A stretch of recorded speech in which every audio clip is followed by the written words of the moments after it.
আসমানের মালিক আল্লাহ, জমিনের মালিক আল্লাহ, গোটা কুল কায়নাতের মালিক আল্লাহ। আমার আপনার হায়াতের মালিক আল্লাহ, আমার আপনার দৌলতের মালিক আল্লাহ, আমার আপনার মৌতের মালিক রব্বুল আলামিন ডেকে ডেকে যেন বলতেছেন, এরে দুনিয়ার মানুষ শোনো, দুনিয়ার মানুষ তোমরা শোনো, যদি আমি রবের খাঁটি গোলাম হতে চাও, যদি আমি মালিকের খাঁটি বান্দায় পরিণত হইতে চাও, আমি রবের দেখানো এই এই এই এই কয়েকটা গুণ আমি তোমাদেরকে দিলাম। এই কয়েকটা গুণ অর্জন জমিন থেকে করবা তো আমি আল্লাহ তোমার নাম আমার খাঁটি বান্দাদের অন্তর্ভুক্ত করে দিব। রব্বুল আলামিন কি কি গুণ আল্লাহ আপনি বলেন, কি কি গুণ? রব্বুল আলামিন ডাক দিয়া কয়, ওয়া ইবাদুর রহমান,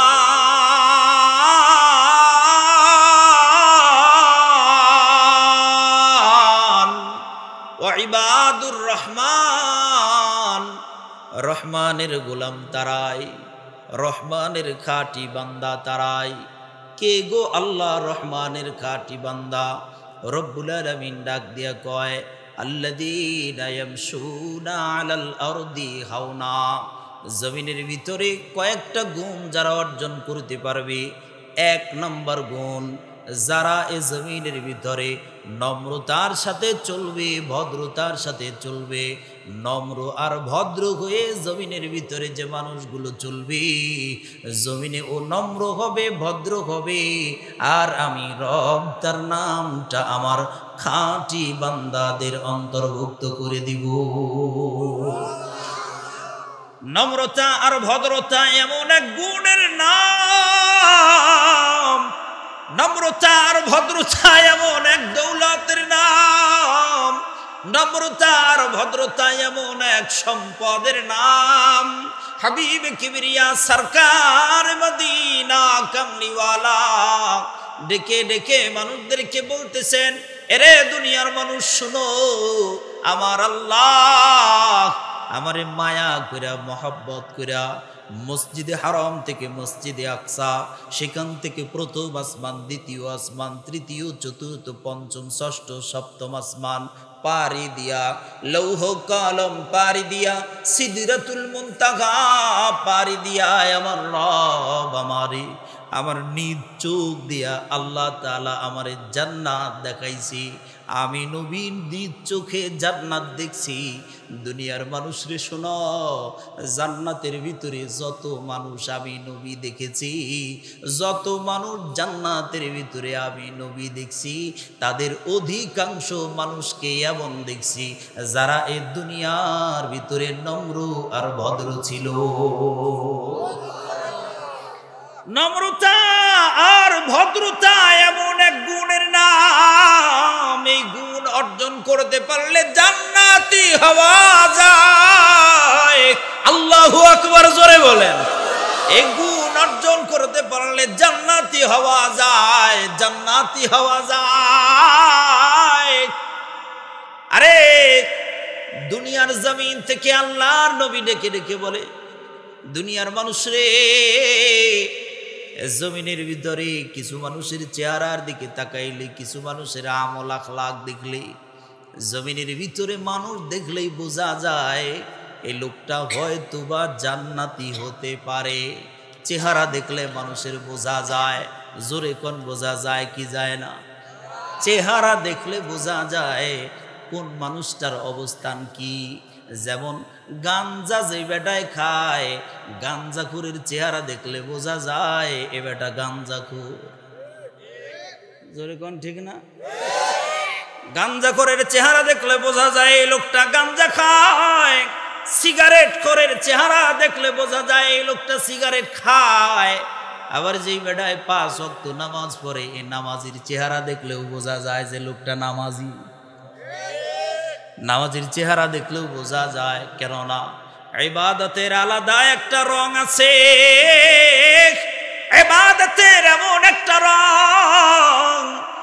ইবাদতের রং মানুষের চেহারা দিয়ে ফুটে উঠে। তাহাজ্জুদের আলাদা একটা রং আছে। তাহাজ্জুদ গুজারি মানুষের চেহারার দিকে তাকাইলে বোঝা যায় এই লোকটা বুঝি বড় ইবাদত করনেওয়ালা। ওজুর একটা রং আছে, ওজুর রং চেহারা দিয়া ফুইটা উঠে। নামাজের রং চেহারা দিয়া ফুইটা উঠে। জিকির আজগারের রং চেহারা দিয়া ফুইটা উঠে। আবার গাঞ্জা খাওয়ার রং চেহারা দিয়া বের হয়। মুসলমানের চেহারা দেখলে বোঝা যায় এই লোকটা মুসলমান, আবার হিন্দুদের চেহারা দেখলেও বোঝা যায় যে এই লোকটা হিন্দু। কি কন ঠিক না? আমার মনে হয় পৃথিবীতে এমন কোনো হিন্দু নাই, হয়তো বা দুই একটা থাকতে পারে, কিন্তু আমার মন বলে যে আমার কাছে কোনো হিন্দু মানুষ নিয়ে আসার সাথে সাথে বলতে হবে না, আমি চেহারা দেখে বলে দিতে পারবো এ বেটা হিন্দু, এ বেটা অন্য ধর্মের, আমি চেহারা দেখে বলে দিতে পারবো। বলেন বোঝা যায় কি যায় না? দেখবেন মুসলমান যত বৃদ্ধ হয়, মুসলমান যত বুড়া হয়, তাদের চেহারার ভিতরে নূর তত চমকায় ওঠে। কি ঠিক না? নামাজি যারা তাদের চেহারার নূর চমকায় ওঠে। দাড়ি পাইকা গেলে চেহারা দিয়া নূর যেন চমকায় ওঠে। দাড়ি পাইকা গেলে চেহারা দিয়া নূর চমকায় ওঠে। কি কন ঠিক না? আবার দেখবেন কিছু মানুষ আছে, হিন্দু মানুষদের দেখবেন যত বুড়া হয় তত দেখবেন দিন দিন কার্টুনের মতো দেখা যায়। দিন গেলে পরে বুড়া হইলে পরে ভাঙ্গা ভুঙ্গা এটারে কার্টুন কার্টুন মনে হয়। কি কন ঠিক না? এর কারণে দোস্ত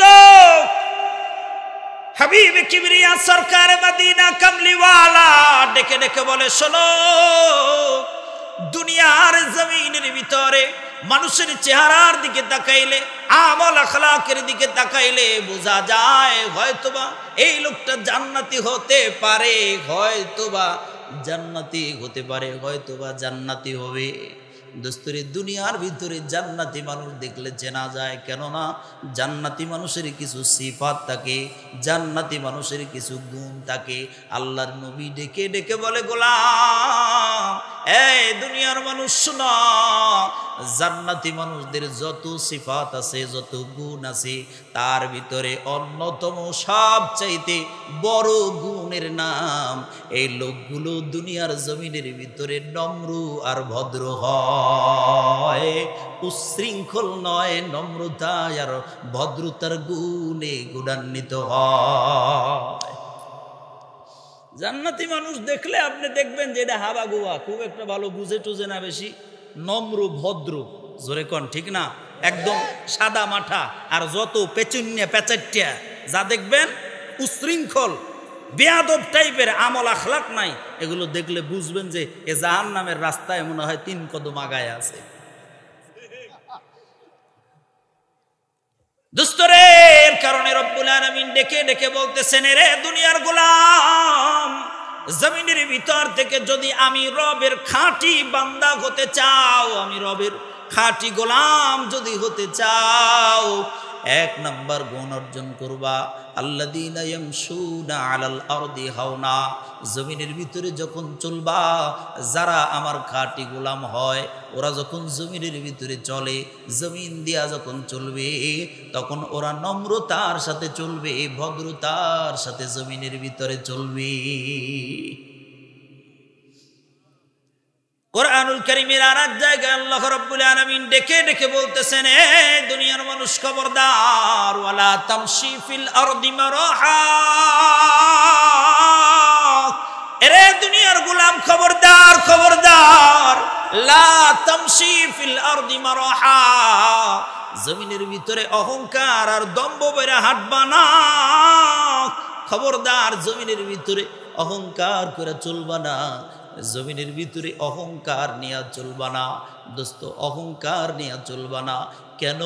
কয় অহংকার ভয়ঙ্কর এক মারাত্মক রোগের নাম। অহংকার হলো মারাত্মক রোগ। এই রোগ যদি একটা বার মানুষের অন্তরের ভিতরে ধরে, অন্তরের ভিতরে যদি এই রোগটা একবার লাইগা যায়, এই অহংকার নামক এই রোগ মানুষরে টানতে টানতে টানতে টানতে জাহান্নাম পর্যন্ত পৌঁছায়া দেয়। খবরদার অহংকার করে জমিনের ভিতরে চলবা না। কেন? অহংকার ভয়ঙ্কর এক রোগের নাম অহংকার। জমিনের ভিতরে তোমরা ক্যান্সার রোগের নাম শুনছো, ক্যান্সার রোগ হয়। বলেন তো ক্যান্সার ভালো রোগ না বড় ভয়ঙ্কর? বড় ভয়ঙ্কর রোগ। আমার এলাকায় আজকে আমার এক মামা, দুঃসম্পর্কের আমার এক মামা ক্যান্সার রোগ হয়ে অল্প বয়সে আজকে ইন্তেকাল করেছেন। আল্লাহ আমার মামা বাবলু মামাকে আল্লাহ তাআলা যেন জান্নাতের উচ্চ মাকাম দান করেন। জোরে জোরে বলেন আমিন। ক্যান্সার ভয়ঙ্কর এক রোগের নাম। ইন্ডিয়ায় নিয়ে গেছে, কিছুই হয় নাই। সারা বাংলাদেশের ডাক্তার দেখাইছে, কাজ হয় নাই। ইন্ডিয়া নিয়ে গেছে, বারবার ইন্ডিয়া গেছে, কোনো কাজ হয় নাই। কেন? এটা বড় ভয়ঙ্কর রোগের নাম। দোস্ত আমি বলি শোনেন, একজন মানুষের শরীরের ভিতরে ক্যান্সার যতটা ভয়ঙ্কর, মন দিয়ে শুনেন, এই শোনেন রাজশাহীর মানুষ, একজন মানুষের শরীরের ভিতরে ক্যান্সার যতটা ভয়ঙ্কর, এর চাইতে কোটি কোটি গুণ বেশি ভয়ঙ্কর রোগের নাম হলো অহংকার। বুঝেন বুঝেন আমার কথা বুঝেন? একটা মানুষের শরীরের ভিতরে ক্যান্সার যতটা ভয়ঙ্কর, এখানে বসুন, আরে আসেন, একটা মানুষের শরীরের ভিতরে ক্যান্সার যতটা ভয়ঙ্কর, এই ক্যান্সারের চাইতে কোটি কোটি গুণ বেশি ভয়ঙ্কর রোগের নাম অহংকার। বলতে পারেন হুজুর কেমনে, কিভাবে? ক্যান্সারের চাইতেও অহংকার বেশি ভয়ঙ্কর কিভাবে? আমি বলবো দোস্ত, ক্যান্সার যদি হয় সর্বোচ্চ এটা হবে, এ লোকটার যদি ক্যান্সার হয়ে যায় তাহলে সর্বোচ্চ হলে এ লোকটা মারা যাবে। কি বলেন ঠিক না? মরে যাওয়ার চাইতে আর এর উপরে আর কিছু আছে? এ লোকটা হয়তো মারা যাবে, এর চাইতে বেশি আর কিছু হবে না। কিন্তু এবার আমার কথাটা শুনেন, কেন ক্যান্সারের চাইতে অহংকার ভয়ঙ্কর? যে লোকটার ক্যান্সার হয়েছে, এই লোকটা মারা যাওয়ার আগে যদি তার রব আল্লাহ, তার মালিক রে যদি রাজি এবং খুশি করায়া যাইতে পারে, তার রব যদি তার উপরে রাজি এবং খুশি হয়ে যায়, তো এ লোকটা মরতে দেরি হবে, জান্নাতে যাইতে দেরি হবে না। ঠিক না? যদি মরার আগে তার রব রে বলে, আল্লাহ জীবনে যত অন্যায় করেছি, যত পাপ করেছি তুমি মাফ করে দাও, আল্লাহ সমস্ত অন্যায় অপরাধগুলো তুমি ক্ষমা করে দাও।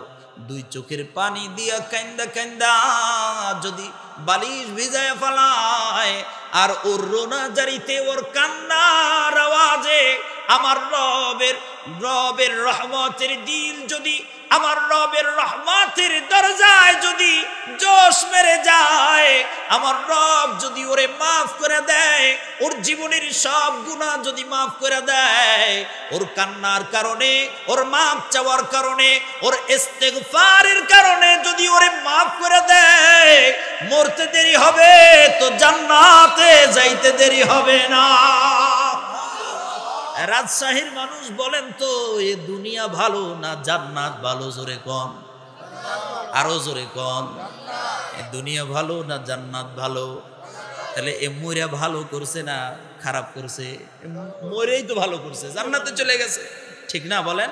তাহলে এটা ভয়ঙ্কর কিছু নয়, এটা ভয়ঙ্কর কিছু নয়। কিন্তু মনে রেখে, দিলের ভিতরে অহংকার নিয়ে যদি কোনো একজন মানুষ কবর পর্যন্ত যদি চলে যায়, অন্তর ভর্তি অহংকার নিয়া, দিল ভর্তি অহংকার নিয়া, মন ভর্তি অহংকার নিয়া, দিমাগ ভর্তি, শরীর ভর্তি অহংকার নিয়া যদি একজন লোক ইন্তেকাল করে কবর পর্যন্ত যায়, ও কবরে যাইতে দেরি হবে। হাবিব কিবরিয়া সরকার মদিনা কামলিওয়ালা বলেন, যার্রা পরিমাণ অহংকার নিয়ে যদি কবরের বাসিন্দা হও, দিল ভর্তি অহংকার নিয়ে যদি কবরের বাসিন্দা হও, গোলাম মরতে দেরি হবে, জাহান্নামে যাইতে দেরি হবে না। এবার বলেন, ক্যান্সার ভয়ঙ্কর না অহংকার ভয়ঙ্কর? রব্বুল আলামিন যেন ডেকে ডেকে বলতেছেন, ওয়ালা তামশি ফিল আরদি মারাহা, এ দুনিয়ার গোলাম খবরদার খবরদার, জমিনের ভিতরে অহংকার নিয়ে চলবা না, দম্ভ করে চলবা না। কিন্তু বড় আশ্চর্যের বিষয় হলো এটা, দোস্ত দিন যত যাইতেছে আমার আর আপনার এ সমাজের ভিতর থেকে নম্রতা আর ভদ্রতা এ সমাজের মানুষের ভিতর থেকে উঠা যায়, আর অহংকার দাম্ভিকতা আমার এ সমাজের মানুষের ভিতরে মহামারী আকার ধারণ করছি। ঠিক কইলেও ঠিক, না কইলেও ঠিক, জোরে কোন ঠিক। দিন যত যাচ্ছে আল্লাহ বলেন, গোলাম যদি আমার খাঁটি গোলাম হইতে চাও তো নম্র ভদ্র হও, যদি আমার খাঁটি বান্দা হইতে চাও তো নম্র ভদ্র হও, যদি আমার খাঁটি বান্দা হইতে চাও তো অহংকার করো না। কিন্তু আমি তাকায় দেখি সমাজের ভিতরে দিন যত যাইতেছে তত নম্রতা ভদ্রতা উঠা যায়, আর দিন যত যাইতেছে তত অহংকার মানুষের ভিতরে মহামারী আকার ধারণ করছি।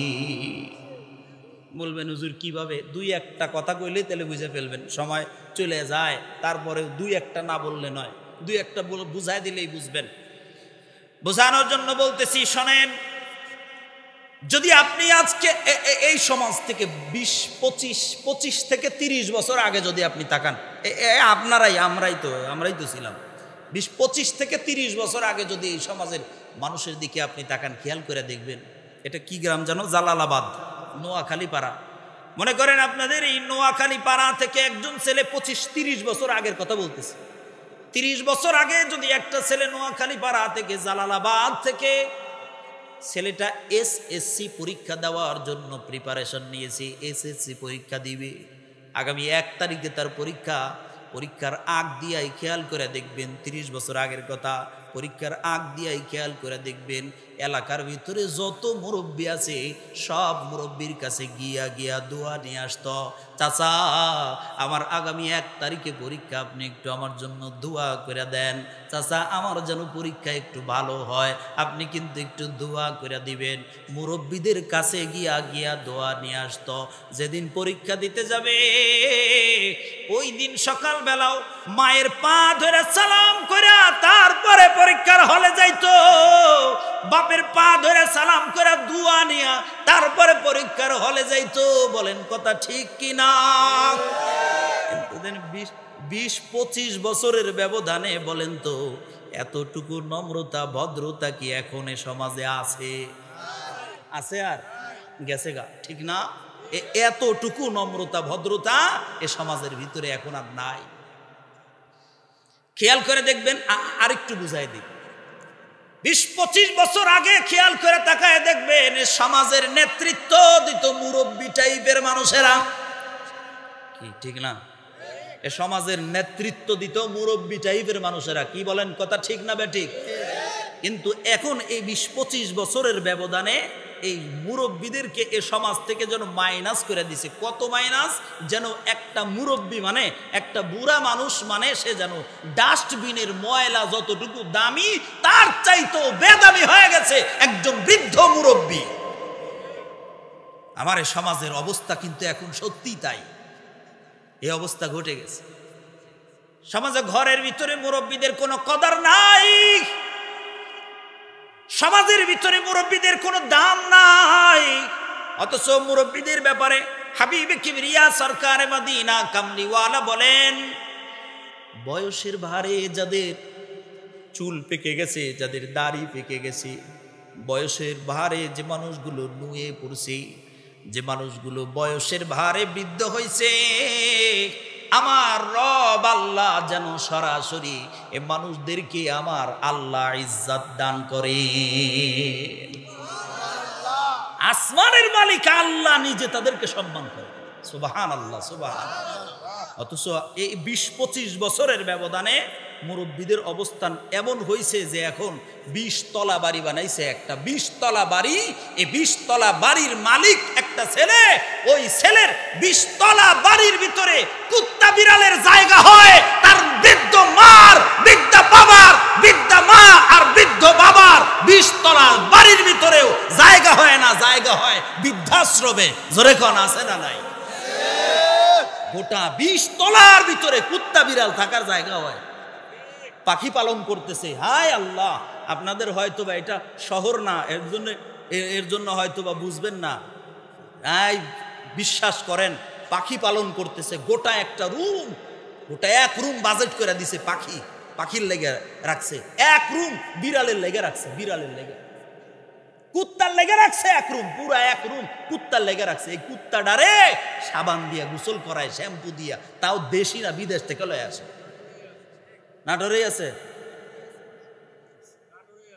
হ্যাঁ ভাই, এমনি এমনি বলি নাই, শোনেন, এই কুত্তার জায়গা ফ্ল্যাটের ভিতরে হয়, ঘরের ভিতরে হয়, বাড়ির ভিতরে হয়।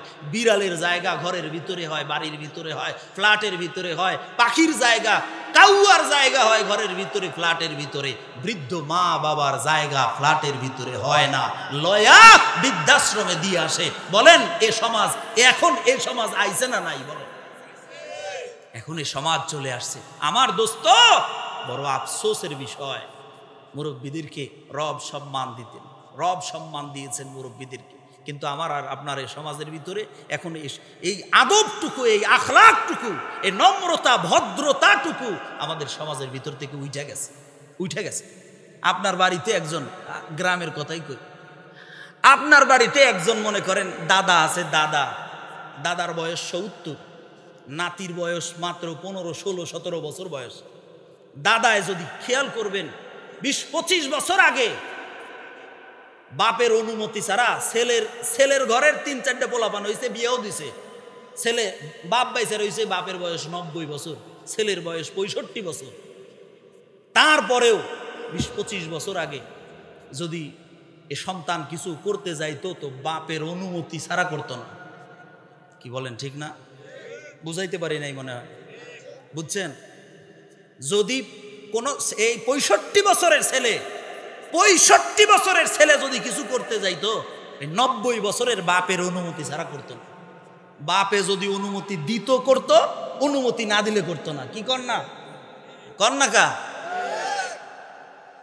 কিন্তু এই মাত্র ২০-২৫ বছরের ব্যবধানে এই কতটুকু নম্রতা ভদ্রতা এই সমাজ থেকে উঠে গেছে দেখেন।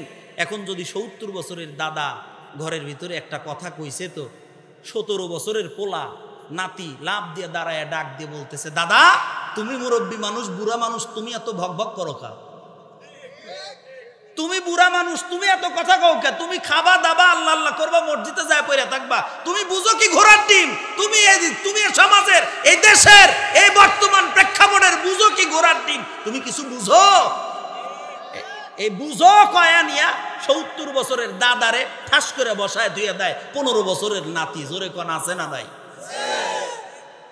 আপনি বুঝেন যে আদব আখলাক, নম্রতা ভদ্রতা এ সমাজ থেকে কত দূর চলে গেছে, মানুষগুলো কত দূর চলে গেছে, আপনি বুঝেন।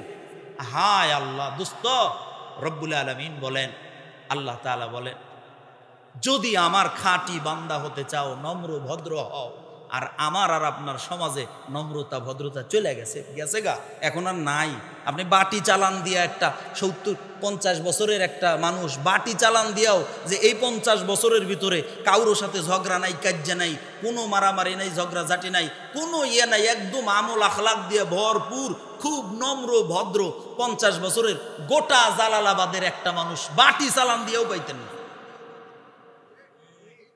হ্যাঁ, আর আমি এমনি কই নাই, এটা সারা দেশ দেখে এসে কইছে। সত্যি নাই ভাই, সত্যি নাই। এ সমাজটা অধপতনের, এত অধপতনে চলে গেছে যে রবের গোলাম থেকে অনেক দূরে চলে গেছি আমরা অনেক দূরে চলে গেছি ভাই। বাস্তব কথা হলো এগুলেন। অথচ আল্লাহ বলেন কি? আল্লাহ বললেন, গোলাম যদি আমার খাঁটি বান্দা হতে চাও, তাহলে নম্র আর ভদ্র হও।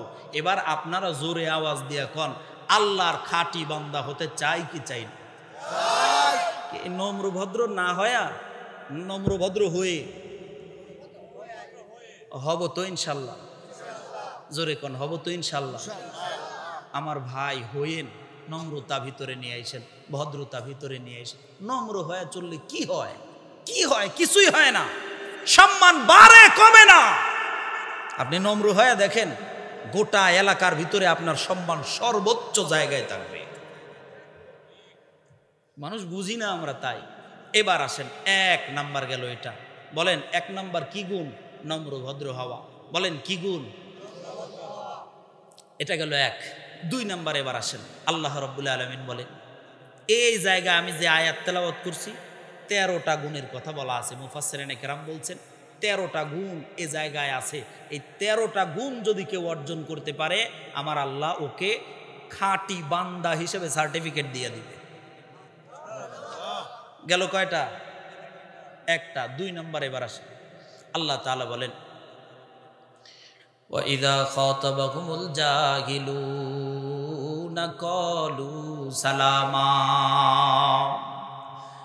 রে দুনিয়ার মানুষ শোনো, যদি আমি রবের খাঁটি বান্দা হতে চাও, যদি আমি মালিকের খাঁটি গোলামে পরিণত হতে চাও, ইদা খাতাবাহুমুল জাহিলুনা ক্বালু সালামা, যখন অজ্ঞ মানুষ তোমাদের সঙ্গে তর্ক বিতর্ক করতে আসবে, অজ্ঞদের সাথে কোনো তর্ক বিতর্ক নাই।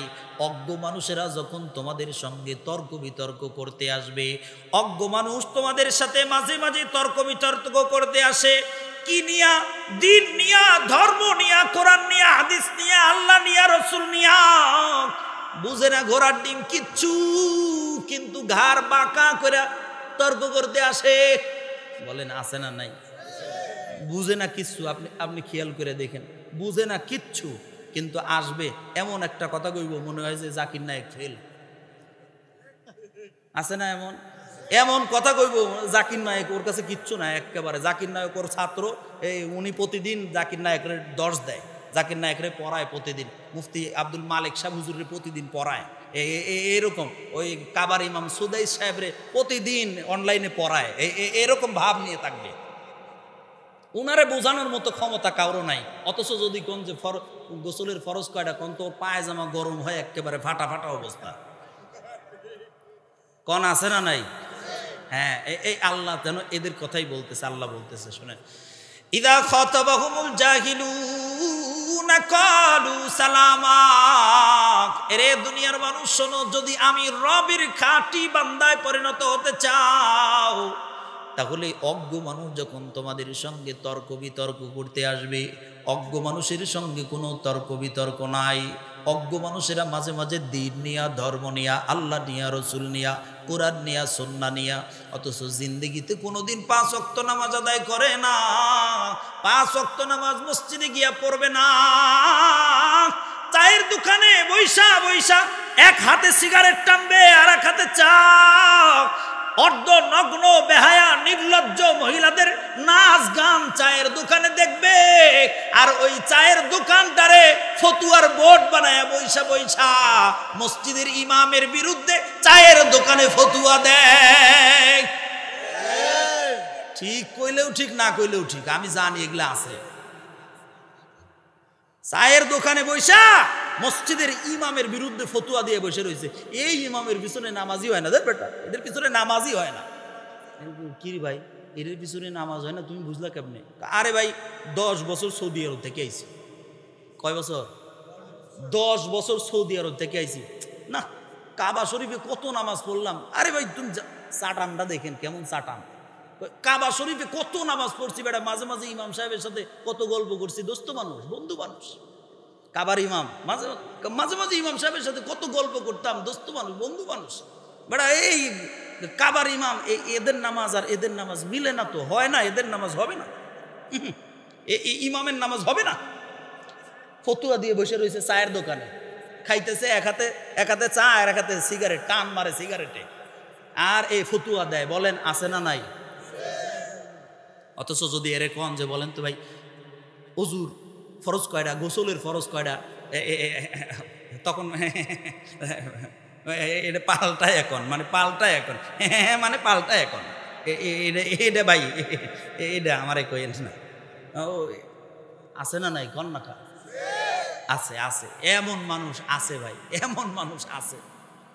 হায় আল্লাহ, আল্লাহ তাআলা যেন এদের ব্যাপারেই বলতেছে, দেখো এমন কিছু অজ্ঞ আছে, এমন কিছু জাহেল আছে।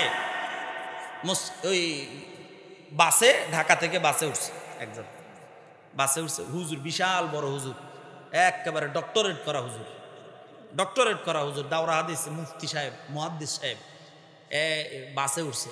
এখন বাসে উঠে নিয়ে নামাজের সময় হয়েছে, আজান হয়েছে। এখন কন্ট্রাক্টরে বলতেছে, ভাই আমার অজু আছে, খালি আপনি 5টা মিনিট ওস্তাদের কয়ে একটু ব্রেক দেওয়ার ব্যবস্থা করেন, আমি খালি নাইমা জামু, মসজিদের পাশে থামাবেন, আমি খালি নামবো, আর 5 মিনিটে 2 রাকাত কসর নামাজ, আমার 2 রাকাত নামাজ খালি 5 মিনিটের ভিতরে পড়ে আয়সা নিয়ে আমি আবার সিটের মধ্যে বসবো, তারপরে আবার লয়া যাইবেন। এখন হেল্পারে ডাক দিয়ে বলতেছে, আরে হুজুর গাড়ি থামানো যাইব না, গাড়ি থামানো যাইব না। কেন ভাই গাড়ি থামানো যাইব না কেন? কই আরে বাসের সিটেই নামাজ পড়েন, তো এখানে নামাজ হইব, এই সিটেই নামাজ পড়েন। কিরে ভাই আমি তো এখানে কোনো পূব পশ্চিম তো ঠিক থাকে না, পূব পশ্চিম তো বুঝতেছি না। আরে এটা নিয়ে চিন্তা করেন না, পূব পশ্চিম আপনি যেদিকে হয় নামাজ পড়বেন ওইটাই কবুল হয়ে যাবো, আপনি পড়েন তো নামাজ পড়েন তো। এখন হুজুর বলতেছি, কিরে ডক্টরেট করলাম আমি, মুফতি হইলাম আমি, মুহাদ্দিস আমি, হাদিস পড়াই আমি, হইলাম বড় হুজুর, কিরে ডক্টর আমি, মুফতি আমি না তুই রে, মুফতি আমি না তুমি? না হুজুর মানে এই মানে আপনার মতো হুজুর রে ফতুয়া দিয়েছে, এর কারণে। কিন্তু তোর কাছে কে ফতুয়া দিল রে, কে তোরে ফতুয়া দিছে? ওই শুনছি আর কি, ওই আর কি শুনছি আর কি, শুনছি আর কি, কয় ফতুয়া দেওয়া শেষ। জোরে কোন আছে না নাই? শুনছি আর কি, শুনছি আর কি কয়া ফতুয়া দেওয়া শুরু করে দিছে। এমন ফতুয়া বা জোরে কোন আছে না নাই? অথচ জানে না কিচ্ছু, জানে না কিচ্ছু। ফতুয়া দেওয়ার বেলায় আগে আল্লাহ যেন এদেরকে বলতেছে, ইদা খাতাবাহুমুল জাহিলুনা ক্বালু সালামা। অজ্ঞ মানুষ যখন তোমাদের সঙ্গে দ্বীন নিয়া, ধর্ম নিয়া, আল্লাহ নিয়া, রসুল নিয়া, কোরআন নিয়া, হাদিস নিয়া তোমাদের সঙ্গে যখন তর্ক বিতর্ক করতে আসবে, খবরদার তাদের সঙ্গে তর্ক বিতর্ক করবা না, সুন্দর করে তাদেরকে বুঝাইয়া দিবা। যদি বুঝলো তো বুঝলো, না বুঝলে তর্কের ভিতরে লিপ্ত হবা না। খবরদার ওদেরকে বলে দিবা, সালামা, তোমার উপরে শান্তি বর্ষিত হোক, তোমার সাথে তর্ক বিতর্ক করার টাইম আমার নাই, দেখা হবে কিয়ামতের ময়দানে। তর্ক বিতর্ক করা যাবে না। তাহলে বলেন তর্ক বিতর্ক করবে না? মনে রাখবেন একটা কথা, ছোট্ট একটা কথা, তর্ক বিতর্ক করলে ঘর নষ্ট হয়। তর্ক বিতর্ক যে ঘরের ভিতরে আছে ওই ঘর শেষ। তর্ক বিতর্ক করলে সমাজ নষ্ট হয়, তর্ক বিতর্ক করলে ইউনিয়ন নষ্ট হয়, তর্ক বিতর্ক করলে থানা নষ্ট হয়, তর্ক বিতর্ক করলে জেলা নষ্ট হয়, তর্ক বিতর্ক করলে বিভাগ নষ্ট হয়। তর্ক বিতর্ক 2 জনের ঠেলা ঠেলিতে পেঁয়াজের দাম এখন 110। ঠিক কইলেও ঠিক, না কইলেও ঠিক। খালি এই তর্ক বিতর্ক ঠেলায়, তর্ক বিতর্ক ঠেলায় 2 জনের ঠেলা ঠেলিতে এখন পেঁয়াজের দাম 110, আর আমরা সাধারণ মানুষ মরে ভূত। বুঝলে বুঝেন, না বুঝলে আমি আর কি করব। তর্ক বিতর্ক যে জায়গায় আছে ও জায়গায় সব থাকতে পারে, কিন্তু শান্তি নাই। একটা কথা, মা বোনরাও তো আছে তাই না? একটা কথা বলে দিই, মনে রাখেন, পর্দার আড়ালের মা বোনেরা, একটা কথা বলি মনে রাখেন। ঢাকা থেকে এসে আপনাদেরকে একটা কথা কয়ে যায়, যে ঘরের ভিতরে স্বামী আর স্ত্রীর ভিতরে তর্ক বিতর্ক হয়, যে ঘরের ভিতরে স্বামী আর স্ত্রীর ভিতরে তর্ক বিতর্ক হয়, ও ঘরের ভিতরে 2 লাখ টাকা দামের দামি ফ্রিজ থাকতে পারে, হ্যান্ডেল আলা, দেন নাই? এই হ্যান্ডেল আলা দামি ফ্রিজ, 2 লাখ টাকার ফ্রিজ থাকতে পারে, 2 লাখ টাকার এসি থাকতে পারে, 2 লক্ষ টাকার খাট থাকতে পারে, 1 লক্ষ টাকার সোফা থাকতে পারে, 2 লক্ষ টাকার জাজিম থাকতে পারে, 2 লক্ষ টাকার সব থাকতে পারে। দামি দামি খাবারের অভাব নাই, কোনো কিছুর ঘরের ভিতরে অভাব নাই। টাকা পয়সা, ধন দৌলত, স্বর্ণালঙ্কার, কোনো কিছুর অভাবে ঘরের ভিতরে নাই।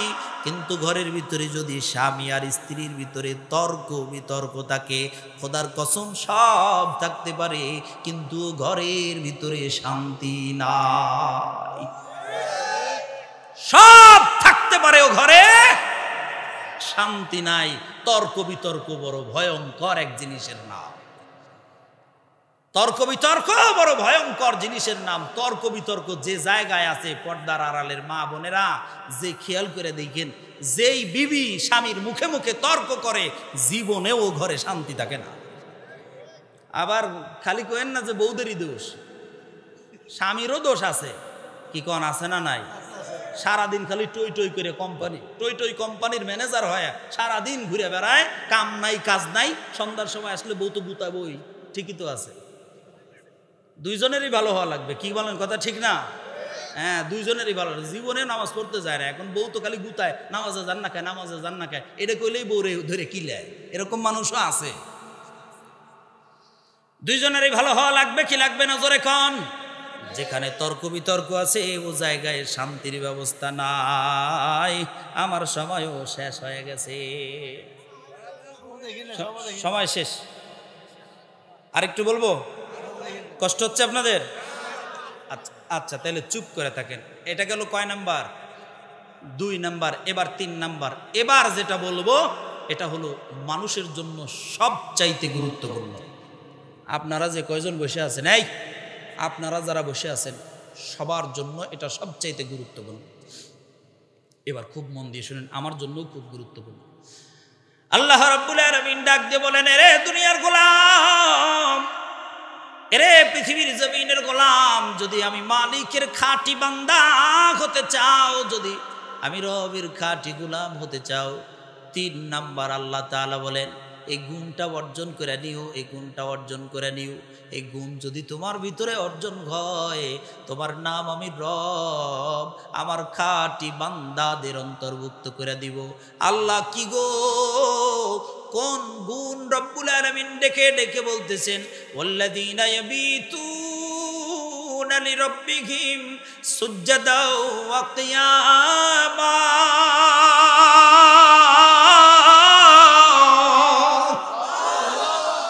আল্লাহ রাব্বুল আলামিন বলে, গোলাম যদি আমি মালিকের খাঁটি গোলাম হতে চাও, রাতের কিছু অংশ তুমি তোমার রবের জন্য নির্ধারণ করে দিবা। রাতের কিছু অংশ তুমি তোমার মালিকের জন্য নির্ধারণ করে দিবা। রাতের কিছু অংশ তুমি তোমার রবের কদমে সিজদায় লুটায় পড়বা। রাতের কিছু অংশ তুমি তোমার রবের সামনে দাঁড়ায়া দাঁড়ায়া আল্লাহর গোলামি করবা। রাতের কিছু অংশ দাঁড়ায়া রবের গোলামি করবা, কিছু অংশ সিজদায় লুটায়া পইরা আল্লাহর কদমে সিজদায় লুটায়া পইরা আল্লাহর ইবাদত করবা। কেন? শোনো, রাতের ইবাদত বড় দামি হয়, রাতের ইবাদত বড় দামি হয়। কত দামি! কুল কায়নাতের ভিতরে যত মানুষ আল্লাহর খাঁটি গোলাম হইছে, যত মানুষ আল্লাহর খাঁটি বান্দায় পরিণত হইছে, গোটায় পৃথিবীর জমিনের ভিতরে যত মানুষ আল্লাহর নৈকট্য লাভ করছে, পৃথিবীর জমিনে এমন কোন আল্লাহর ওলি নাই যে মানুষ আল্লাহর ওলি হইছে কিন্তু তার রাতের ইবাদত নাই। রাতের ইবাদত আমার রবের ওলি বানায়া দেয়। রাতের ইবাদত বড় দামি, বড় দামি, বড় দামি। এ দুনিয়ার মানুষ, রাতের ইবাদত বড় দামি। এর কারণে জমিনের ভিতরে যত মানুষ রাতের ইবাদত করত, সব বড় বড় মানুষেরা রাতের ইবাদত করত। রাতের ইবাদতের আলাদা একটা মজা আছে। যেমন হাবিবে কিবরিয়া সরকারে মদিনা কামলিওয়ালা বিশ্বনবী পয়গম্বরে আরবি কামলিওয়ালা রাতের বেলায় দাঁড়াইতেন। দাঁড়ায়া ইবাদত করতে করতে করতে করতে সমস্ত রাত পার হয়ে যাইত, সমস্ত রাত পার হয়ে যাইত। হাবিবে কিবরিয়ার পা মুবারক ফুইলা যায়, পা মুবারক পর্যন্ত ফুলে যাইত। এত রাতে দাঁড়ায়া দাঁড়ায়া আল্লাহর ইবাদত করত। রব্বুল আলামিন ডেকে ডেকে বলেন, হাবিব আমার, দোস্ত আমার, বন্ধু আমার, আপনি রাতে এত ইবাদত কইরেন না। রাতের কিছু অংশে আপনি দাঁড়ান, আর কিছু অংশে আপনি ঘুমান। রাতের কিছু অংশ ইবাদত করেন, আর কিছু অংশ আপনি ঘুমায়া যান। দোস্ত আমার, সারা রাত ইবাদত করার দরকার নাই। আল্লাহর নবী ডেকে ডেকে বলে, আল্লাহ আপনি বলেন রাতের ইবাদত, আপনি বলেন রাতে সারা রাত ইবাদত করার দরকার নাই, কিন্তু মালিক রে আমি মুহাম্মদ রাতে দাঁড়ায়া দাঁড়ায়া আপনার গোলামি করতে যত মজা পাই, তামাম দুনিয়ার ভিতরে অন্য কিছুর ভিতরে আমি মুহাম্মদ এত মজা পাই না। রাতে দাঁড়ায় আপনার সামনে দাঁড়ায় আপনার গোলামি করতে আমি মুহাম্মদ যত মজা পাই, তামাম দুনিয়ার ভিতরে অন্য কিছুর ভিতরে এত মজা আমি পাই না, এত মজা আমার লাগে না। রব্বুল আলামিন ডেকে ডেকে বলেন, দোস্ত আমার, আপনি তো মজা পান, এর কারণে আপনি দাঁড়ান, কিন্তু আপনার পা যে ফুলে যায়, আপনার পা ফোলা দেখলে আমি রবের বড় কষ্ট হয়।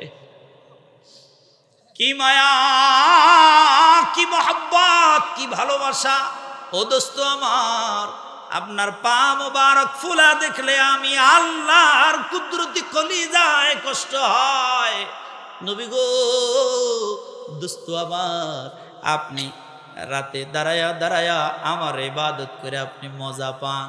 আর নবী আমার, দোস্ত আমার, বন্ধু আমার, যদি আপনি রাতের কিছু অংশ ঘুমান, আপনি যখন ঘুমায়া যান, তখন আপনার মায়াবী চেহারার ভিতরে তাকায়া থাকলে আমি রব বড় মজা পাই। আল্লাহু আকবার জোরে বল। হায় হায়, কি মায়া, কি মহব্বত। ছোট্ট সন্তানের দিকে দেখবেন, আমার বিবি, আমার আহলিয়া, আমার স্ত্রী, আমার ছোট ছোট দুটা মেয়ে আছে, দুইটা মেয়ে। আমার বিবি মাঝে মাঝে আমাকে ডেকে ডেকে বলে, জানেন, আমার মেয়েটা যখন ঘুমায়া যায়, জাগা থাকলে যত মায়া লাগে, ঘুমায়া যায় যখন তার চেহারার দিকে তাকাইলে আমি মায়ের আরো বেশি মায়া লাগে। যখন ঘুমায়া যায় তখন ওর চেহারার দিকে তাকাইলে আমার কলিজাটার ভিতরে যেন মায়া উতলায়া পড়ে, মায়া যেন উতলায়া পড়ে।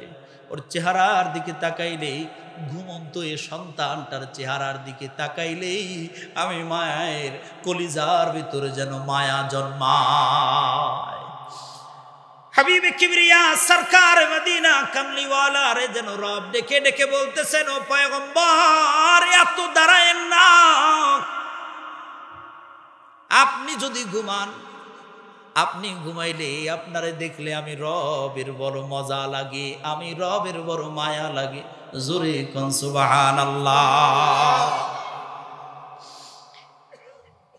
রব্বুল আলামিন এর কারণেই বলেন, রাতের কিছু অংশে দাঁড়াও দোস্ত, রাতের কিছু অংশে দাঁড়ানো বড় দামি হয়।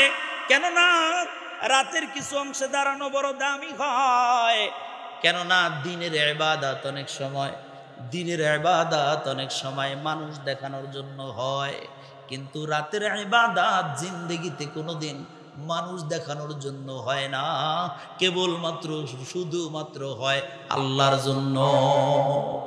কি বলেন, ঠিক না? রাত যখন 3:30 বাজে, মনে করেন রাত 3:30, লোকটার ঘুম ভেঙে গেছে, একজনের ঘুম ভেঙে গেছে, 3:30 বাজে, প্রচন্ড শীতের রজনী, 3:30টার সময় যখন ঘুম ভেঙে যায়, লাফ দিয়া দাঁড়ায়া তাড়াতাড়ি গিয়া, কেউ জানে না, একলা নিরালায় নিবৃতে ঘরের কোনায় যায় নামাজ পাইরা, যায় নামাজের ভিতরে দাঁড়াইছে। খোদার কসম, তামাম দুনিয়ার কোনো মানুষরে দেখানোর জন্য নয়, কেবলমাত্র রবের সামনে দাঁড়ানোর জন্য। কিন্তু দিনের বেলার ইবাদত অনেক সময় মানুষ দেখানো হয়। কি বলেন, কথা ঠিক না? দিনের বেলার ইবাদত অনেক সময় মানুষ দেখানো হয়। কেমনে আমি আপনারা যদি বলি তাইলে বুঝবেন। এই পোলা, এই সব বেটা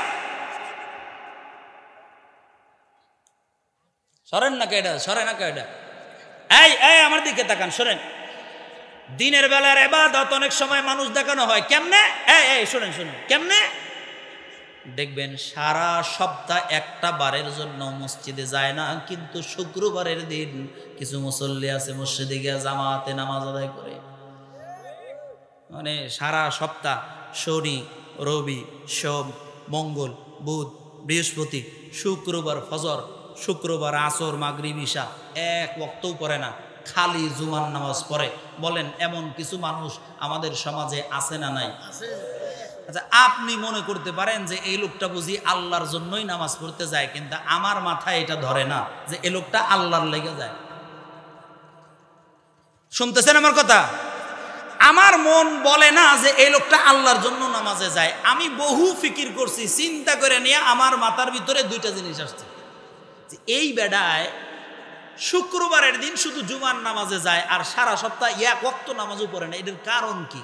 এটার কারণ আমার কাছে দুইটা মনে হয়েছে, দুইটা কারণ। এক নাম্বার কারণ, এই সমাজের মানুষের কথার থেকে বাঁচার লাইগা এই বেড়ায় শুক্রবারের দিন মসজিদে যায়। আচ্ছা বলবেন যে সমাজের মানুষের কথার থেকে বাঁচার লাইগা কেমনে? সমাজের মানুষ যেই বেড়ায় শুক্রবারের দিনও জুমার নামাজ পড়ে না, সমাজের মানুষ কবে এই বেড়ার লগে কুরবানি দিতাম না রে। কি কোন ঠিক না? সমাজের মানুষ বলবে এই বেটার লগে কুরবানি দিতাম না, এর লগে কুরবানি দিলে কুরবানি হইব নি? দূর, এক ওয়াক্ত নামাজ পড়ে না বেটায়, শুক্রবারের দিনও পড়ে না। শুক্রবারের দিনও যে বেটা জুমার নামাজ পড়ে না, এটার লগে কুরবানি, এর লগে কুরবানি দিতাম না, এর লগে কুরবানি দিতাম না। শালার সারা জীবনে ফেরাউনের নাম শুনছি রে, ফেরাউনের নাম শুনছি, হামানের নাম শুনছি, জীবনে দুই চোখ দিয়ে ফেরাউন দেখি নাই, এই বেড়ারে দেখছি। জুমার নামাজ যেই বেড়া পড়ে না, এই বেড়া ভালো মানুষ, ফেরাউনের চাইতে খারাপ। এই যে মানুষে বলবে যে শুক্রবারের দিন নামাজ না পড়লে পারে, এই বেটা কি রে তুই শুক্রবারের দিনও নামাজটা পড়লি না? এই যে মানুষের এই কথার থেকে বাঁচার লেগা।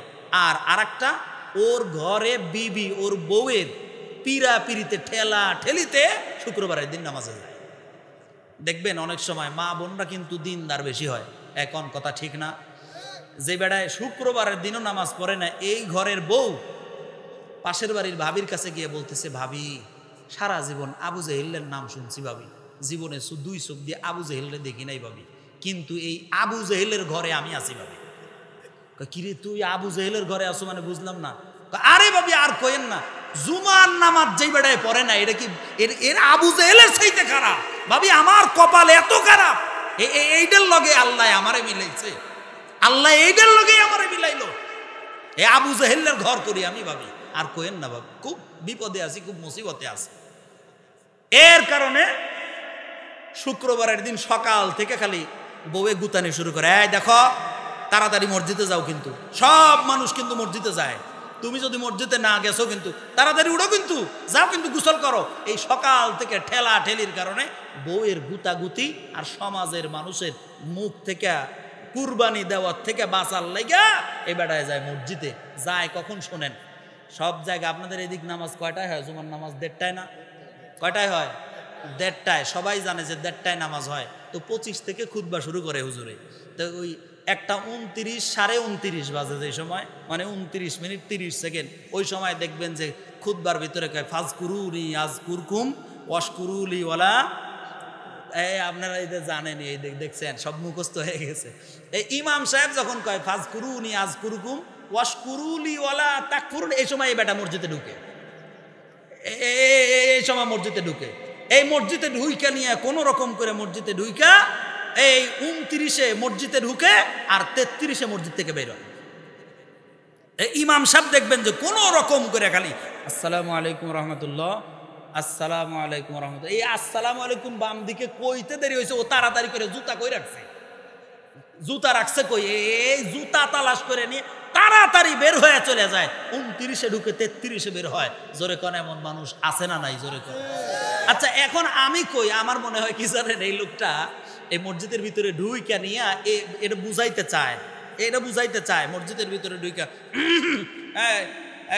সমাজের মানুষ আমি মসজিদে আছি, কিন্তু আবার কইবেন যে কুরবানি দিব না এর লগে, এটা কওয়ার কিন্তু সুযোগ নাই। এই যে আমি উপস্থিত, কিন্তু 29-এ ঢুকছি 33-এ বাইর হইলাম, আমি আছি, কিন্তু আবার যে কইবেন যে না জুমাও পড়ি না, এইটা কওয়ার সুযোগ কিন্তু আর নাই। ও এইটার লেগে এই বেড়ায় মসজিদে যায়। কি কোন ঠিক না বেঠিক? তাছাড়া আপনি কি মনে করেন যে এই 29-এ ঢুকে 33-এ বের হয় আল্লাহর লাগে নেই? মসজিদের ভিতরে ভাই, সারা দুনিয়ার ভিতরে সবচাইতে শান্তির জায়গা হলো মসজিদ। আপনারা কি কোন ঠিক না? ট্যাবলেট খায় যে বেটার ঘুম ধরে না, এই বেটা প্রথম কাতারে জুমার দিন মসজিদে বইসা দেখবেন যে খালি ট্যাংরা মারে। কি কন ঠিক না? ট্যাংরা মারে কইছি কি লেগে জানেন আপনারা?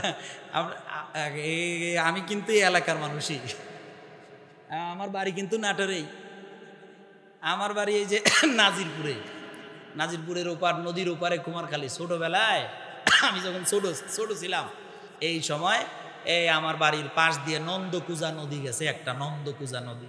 এই নদীর ভিতরে এত মাছ মারার নেশা ছিল, বড়শি দিয়া, ছিপ দিয়া, বড়শি দিয়া আছে না, এই বড়শি দিয়া এখানে বড়শি ফালাইতাম। আর খাওয়া নাই দাওয়া নাই, এই সারা দিন কাদর মধ্যে দাঁড়ায়া দাঁড়ায়া এই বড়শি দিয়ে ট্যাংরা মাছ মারতাম। এই যে ফালাইছি চিংড়ি মাছ দিয়া ফালাইছি, আর এই যে খালি এসে টোকা দেয়, ডুবায় লয় না, খালি টোকায় এমন করে, খালি টোকায়। এরকম কি রে ভাই, এটা কি ট্যাংরা মারতে আইছি? কিন্তু ট্যাংরা না, এটা বাইলিয়া মাছ। কি কোন ঠিক না বে ঠিক? তো এই মনে করেন এই কাজ হইতো। এই দেখবেন শুক্রবারের দিন মসজিদের ভিতরে ঢুইকা, এত শান্তির জায়গা, ঘরের ভিতরে ট্যাবলেট খায়া ঘুমাইতে পারে না, কিন্তু দেখবেন শুক্রবারের দিন মসজিদের ভিতরে যায়া ও ট্যাংরা মারে। জোরে কোন আছে না নাই? তাহলে আপনি বলেন মসজিদের ভিতরে শান্তির জায়গা না অশান্তির জায়গা? তাহলে শান্তির জায়গায় যদি হয়, তাহলে এই বেটা 29-এ ঢুকে 33-এ বাইরে হয় কে? ওটা যদি শান্তির জায়গায় হইব, তাহলে 29-এ ঢুকে 33-এ বাইরে হয় কে? ও এমন অবস্থায় যে ওখানে গেলে ওর নাক মুখ দম টম সব বন্ধ হয়ে যায়। এর কারণে যত তাড়াতাড়ি পারে সবার পরে ঢুকে সবার আগে বের হয়। জোরে কোন আছে না নাই? দোস্ত, এটার কারণ আমার কাছে মনে হয় এই আল্লাহর জন্য যায় না, মানুষ দেখানোর লেগে যায়। আল্লাহর জন্যই যদি যাবে, বলেন জুমাই খালি ফরজ না আসরেরটাও ফরজ? বুঝেন নাই? যদি আল্লাহর জন্যই যাবে, বলেন শুধু জুমাই ফরজ না ফজরেরটাও ফরজ ছিল? যদি আল্লাহর জন্যই যাবে, তাহলে জুমাই ফরজ না মাগরিবেরটাও ফরজ? তাহলে ও সারা সপ্তাহে এক ওয়াক্ত নামাজও পড়ে না, খালি জুমাই কি ওর লেগে ফরজ? তাই আবার যায় ওই 29-এ বাড়ায় 33-এ। কারণ কি? কারণ অন্য কিচ্ছু না দোস্ত, বউয়ের গুতাগুতি আর সমাজের মানুষের। আমারে যে কইবা কুরবানি দিব না, এই আইসি কিন্তু হুজুর হাজিরা খাতায় নামটা একটু উড়াইয়েন হুজুর একটু, এদের লাগে ও মসজিদে যায়। দোস্ত, এর কারণে দিনের বেলার নামাজ আর রাতের নামাজ, দুই নামাজের ভিতরে আকাশ পাতাল তফাৎ। দিনের বেলায় অনেক সময় মানুষ দেখানো হয়, কিন্তু রাতের বেলায় কেউ দেখে না, দেখে কেবলমাত্র জোরে কোন কে? আল্লাহ। এর কারণে রব ডেকে ডেকে বলতেছে, গোলাম ওয়াল্লাযীনা ইয়াবিতুনা লিরাব্বিহিম সুজদাও ওয়া কিয়ামা। যদি আমি রবের খাঁটি গোলাম হতে চাও, যদি আমি রবের খাঁটি বান্দা হতে চাও, রাতের কিছু অংশ তুমি তোমার রবের জন্য দিয়া দিবা, রাতের কিছু অংশ তুমি তোমার মালিকের সামনে দাঁড়াবা, রাতের কিছু অংশ তুমি তোমার রব আল্লাহর কদমে সিজদায় লুটায় পড়বা। যদি তুমি এই গুণ অর্জন করতে পারো গোলাম, জমিনের ভিতর থেকে এমন কইরা তুমি তোমার রবের গোলামি করবা, আর আমি আল্লাহ তোমার নাম আমার সাচ্চা খাঁটি বান্দাদের তালিকাভুক্ত করে দিব। এবার বলেন কেন রাতের ইবাদত করবেন? এখন থেকে 5 মিনিট 10 মিনিট কথা খুব মন দিয়ে শুনবেন, বয়ান শেষ খুব মন দিয়ে শুনবেন। কেন রাতের ইবাদত করবেন? কেন রাতের ইবাদত করবেন? কেন রাতে আপনি রবের সামনে দাঁড়াবেন? কেননা আপনার অচিরেই আপনার রবের সামনে আপনার দাঁড়ানো লাগবে কি লাগবে না? অচিরেই আপনি আপনার রবের সামনে দাঁড়াতে হবে, আপনার আল্লাহর সামনে আপনাকে দাঁড়াতে হবে। ওই যে আল্লাহর সামনে যে দাঁড়াবেন, কোন মুখ নিয়ে দাঁড়াবেন? যদি আপনার থলের ভিতরে ইবাদত না থাকে, যদি আমল নামার ভিতরে রবের সামনে দাঁড়ানো না থাকে, তাহলে কিয়ামতের ময়দানে অচিরেই তোমাকে তোমার রবের সামনে দাঁড়ানো লাগবে। যদি আগে থেকে তোমার আমল নামায় রবের সামনে দাঁড়ানো না থাকে, অচিরেই তুমি তোমার রবের সামনে দাঁড়াইতে কিন্তু পারবা না। কেননা তোমার মালিকের সামনে দাঁড়ানো এটা বড় ভয়ঙ্কর, এটা বড় ভয়ঙ্কর। আল্লাহর সামনে দাঁড়ানো বড় ভয়ঙ্কর, কবরের জগৎটা বড় ভয়ঙ্কর, আলামে বারজাখটা বড় ভয়ঙ্কর, ময়দানে মাহশারটা বড় ভয়ঙ্কর। এরে রাজশাহীর মানুষ, ময়দানে মাহশারটা বড় ভয়ঙ্কর, আল্লাহর সামনে দাঁড়ানো বড় ভয়ঙ্কর, পুলসিরাতটা বড় ভয়ঙ্কর, মিজানের পাল্লা বড় ভয়ঙ্কর। ওগুলো আসার আগেই তুমি তোমার রবের সামনে দাঁড়াও। যদি এখন তুমি তোমার রবের সামনে না দাঁড়াও, বুঝো তোমার জন্য ভয়ঙ্কর, রবের সামনে দাঁড়াইতে কিন্তু পারবা না। রবের সামনে দাঁড়ানো কত ভয়ঙ্কর, যারা বুঝছে জমিনের ভিতর থেকে তারা থর থর করে কাঁপছে। রবের সামনে দাঁড়ানো কত ভয়ঙ্কর, যারা বুঝছে ওরা জমিনের ভিতর থেকে থর থর থর থর করে কাঁপছে। যখনই মনে হইতো আল্লাহর সামনে দাঁড়ানো লাগবে, তখনই কলজাটার ভিতরে থর থর থর থর করে কাঁপতো, শরীরটা পর্যন্ত থর থর করে কাঁপতো। দুই চোখ দিয়ে অনবরত অনবরত অঝর দ্বারায় পানি পড়ে যাইত, দুই চোখ দিয়ে টপ টপ করে বর্ষার পানির মতো পানি পড়তো। দোস্ত তাও কারা? দুনিয়ার ভিতরে সব চাইতে দামি মানুষ যারা, এরাই আমার রবের সামনে দাঁড়ানোকে ভয় পাইতো। কেমন মানুষ আল্লাহর সামনে দাঁড়ানোকে ভয় পায়? কেমন মানুষ? হাবিবে কিবরিয়া সরকারে মদিনা কামলিওয়ালা, যার অতীতের জীবনে একটা গুনার কালিমা নাই, বর্তমান জিন্দেগিতে যার একটা গুনাও নাই, ভবিষ্যতের জিন্দেগিতে যার কোনো গুনাহ নাই, 63 বছর জীবন, 63 বছরের জিন্দেগিতে আমল নামায় যার একটা গুনাহ নাই, একটা গুনাহ যার আমল নামায় নাই, এমন মানুষটাও এমন নবী, যখন আল্লাহর সামনে দাঁড়ানোর কথা মনে হইতো, কবরের জগতের কথা যখন মনে হইতো, বারবার বারবার আল্লাহ তাআলার কাছে দোয়া করতো, আল্লাহুম্মা ইন্না নাউযু বিকা মিন আযাবিল কবর। আল্লাহ, কবরের আযাব থেকে আপনি আমাদেরকে বাঁচান, আল্লাহ কবরের আযাব থেকে আপনি আমাদেরকে বাঁচান।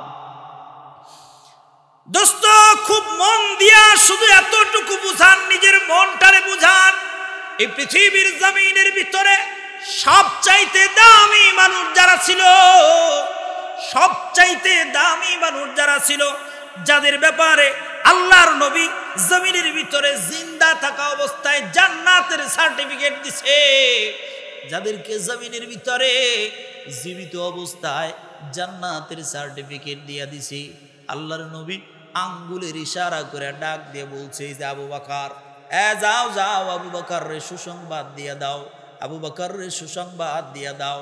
আল্লাহর নবী একদিন একটা বাগানের মধ্যে বসা, বাগানের পুকুর পার, চারদিকে পুকুর, সুন্দর বড় পুকুর, এই পুকুর পাড়ের ভিতরে বৈশা আল্লাহর নবী পুকুরের দিকে দুইটা পা এমন করে ঝুলাইয়া দিয়ে বৈশা রইছি। এমন সময় পিছনে একজন আল্লাহর নবীর সাহাবী বসা, আল্লাহর নবীর একজন সাহাবী নবীর সঙ্গে আছে। হঠাৎ করে এই বাগানের ভিতরে একজন মানুষ প্রবেশ করতে চাইতেছে, সাহাবী বলতেছেন ইয়া রাসূলুল্লাহ, বাগানের ভিতরে একজন প্রবেশ করতে চায়। বলো কে? বলতেছে আবু বকর। বলতেছে আল্লাহর নবী ডেকে রেখে বলে, যাও আবু বকরকে বলো, হ্যাঁ তুমি বাগানে প্রবেশ করো, আর তুমি যাও এই যে আবু বকর, আবু বকরকে বলে দাও, আবু বকর রে আমার আল্লাহ তোমারে জান্নাতের সার্টিফিকেট দিছে। দুনিয়ার ভিতরে হাবিবে কিবরিয়া আঙ্গুলের ইশারা দিয়া যারে জিন্দা অবস্থায় বলে দিছে, রে আবু বকর আবু বকর জান্নাতি, আবু বকর জান্নাতি, যাও যাও আবু বকর, আমার আল্লাহ তোমারে দুনিয়ায় জিন্দা থাকা অবস্থায় জান্নাতের সার্টিফিকেট দিয়ে দিছে। এমন আবু বকর আল্লাহর সামনে দাঁড়ানোকে বড় ডরায়, কতটুকু ডরায়, কত ভয় পায়, কত ভয় পায়, কত ভয় পায়। মদিনার রাস্তা দিয়ে আবু বকর হাঁটে, মদিনার রাস্তা দিয়ে আবু বকর হাঁটে, জমিনের দিকে তাকায়, দুই চোখ দিয়া দর দর করে পানি পড়তেছে, দুই চোখ দিয়া আবু বকরের দর দর করে পানি পড়তেছে। জমিন দিয়া হাঁটতেছে, জমিনের খড়কুটার দিকে তাকায় আবু বকর, জমিনের ঘাসের দিকে তাকায় আবু বকর, জমিনের গাছের পাতার দিকে তাকায় আবু বকর, পাতার দিকে তাকায় বাচ্চা মানুষের মতো হাউ মাউ করে কান্দে আর ডেকে ডেকে বলতেছে, আল্লাহ আমি আবু বকর না হয়া যদি এই গাছের পাতা আমি আবু বকর হয়ে যাইত, আমি আবু বকর না হয়া যদি এই জমিনের খড়কুটা হইতাম, আমি আবু বকর না হয়া যদি এই জমিনের ঘাস হয়ে যাইতাম, হয়তো মদিনার কোন উট দুম্বা ছাগল ভেড়া বকরি আইসা আমারে খায়া ফেলতো, আল্লাহর সামনে আমার দাঁড়ানো লাগতো না, আল্লাহর সামনে আমার দাঁড়ানো লাগতো না। এরে জমিনের খড়কুটা, এ জমিনের ঘাস, এ জমিনের গাছপালা, এরে গাছের লতা পাতা, আমি আমার রবের সামনে দাঁড়ানোকে বড় ডরাই, আমি আমার আল্লাহর সামনে দাঁড়ানোকে বড় ভয় পাই। আমি আমার কোন মুখ নিয়ে আল্লাহর সামনে দাঁড়াবো, কিভাবে আমি আমার রবের সামনে দাঁড়াবো, আমি আমার মালিকের সামনে দাঁড়ানোটারে বড় ডরাই। হযরত উসমান গনি রাদিয়াল্লাহু তাআলা আনহু বাচ্চা মানুষের মতো কেঁদে কেঁদে চোখের পানি দিয়া দাড়িগুলো ভিজায় ফেলতো, বুকগুলো ভিজায় ফেলতো, বাচ্চা মানুষের মতো হাউ মাউ করে কাঁদতো। কবরস্থানে গেলে কবরের সামনে দাঁড়ায়া বাচ্চা মানুষের মতো কাঁদতো। সাহাবায়ে কেরাম জিজ্ঞাসা করতেন, ওসমান কেন আপনি কবর দেখলে এমন করে কান্দেন? ওসমান কেন আপনি কবরের কথা স্মরণ হলে এমন করে কান্দেন? হযরত উসমান গনি রাদিয়াল্লাহু তাআলা আনহু বলেন, এরে আমার ভাই শোনো, এরে আমার ভাই শোনো, আমি আমার নবীর জবান থেকে শুনছি, আমার নবী বলছেন কবরটা হলো আখিরাতের মঞ্জিলের প্রথম মঞ্জিল, কবরটা হলো আখিরাতের ঘাটির প্রথম ঘাটি। কবরের ভিতরে যারে আল্লাহ মাফ করে দিবে, ও আখিরাতের মঞ্জিল গুলো তার জন্য সহজ হয়ে যাবে। আর যার কবর বড় ভয়ঙ্কর হবে, হয়তো এই লোকটা জাহান্নামে চলে যাবে। এর কারণে আমি ওসমান কবর দেখলে বড় ভয় পাই। আমার সাথে নি কবর কি আচরণ করে, আমি ওসমান কবরে গেলে আমার কবরের জিন্দেগি টানি কেমন হয়, আমি ওসমান আমার রবের সামনে দাঁড়াইলে কি হবে। আমার ভাইরে, আমার জালালাবাদের ভাইরা এতটুকু শুধু বুঝেন, বলেন তো আবু বকরের মতো মানুষ আল্লাহর সামনে দাঁড়ানোরে বড় ডরাইতো, ওসমানের মতো মানুষ আল্লাহর সামনে দাঁড়ানোরে বড় ভয় পাইতো। তাহলে আমার আর আপনার কি হলো যে রবের সামনে দাঁড়ানোর ভয় কলজার ভিতরে আসে না? এতটুকু বলো তো, আমার আর আপনার কি হলো যে রবের সামনে দাঁড়ানোর ভয় আসে না? তাহলে কি তুমি ওসমানের চাইতে বড় মানুষ হয়ে গেল নাকি? তাইলে আমি আপনি কি আবু বকরের চাইতে বেশি বড় হয়ে গেলাম নাকি? তাহলে আবু বকরের মতো মানুষ কান্দে, আমার আর আপনার কলিজার ভিতর থেকে কে যেন আল্লাহর সামনে দাঁড়ানোর ভয়টা উঠায় দিয়েছে। ভয় নাই, কি বলেন ঠিক না? আল্লাহর সামনে দাঁড়ানোর ভয় আমার আর আপনার অন্তরের ভিতরে নাই, মাথার ভিতরে নাই। আমার আর আপনার আল্লাহর সামনে দাঁড়ানোর ভয় নাই। তাহলে কি হলো? কেন আমাদের কি আল্লাহর সামনে দাঁড়ানো লাগবে না বলেন? লাগবে না বলেন? জোরে বলেন, আল্লাহর সামনে দাঁড়ানো লাগবে কি লাগবে না? আরো জোরে কোন, লাগবে কি লাগবে না?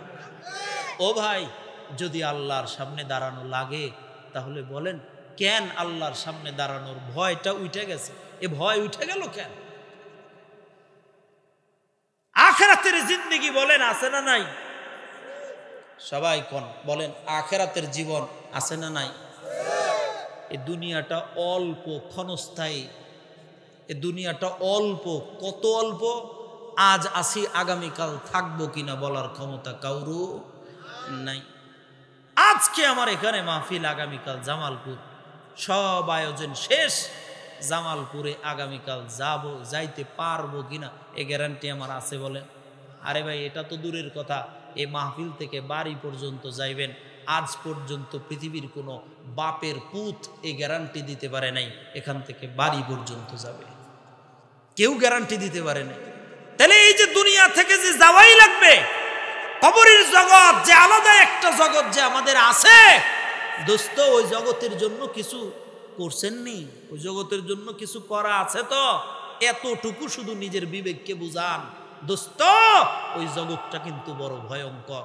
এই দুনিয়ার মতো না, এই দুনিয়ার মতো না যে কিছু ঘুষ ঘাস দিয়া টাকা পয়সা কিছু টেবিলের নিচ দিয়া বাচ্চা চলে আসা যায়। এটা কিন্তু সেই জায়গা না যে টেবিলের নিচ দিয়ে একটা বান্ডিল দিলে যত মামলা আছে সব ডিসমিস হয়ে যাবে। এই জায়গা কিন্তু কবর না, কি বলেন ঠিক না? এই জায়গা কিন্তু না।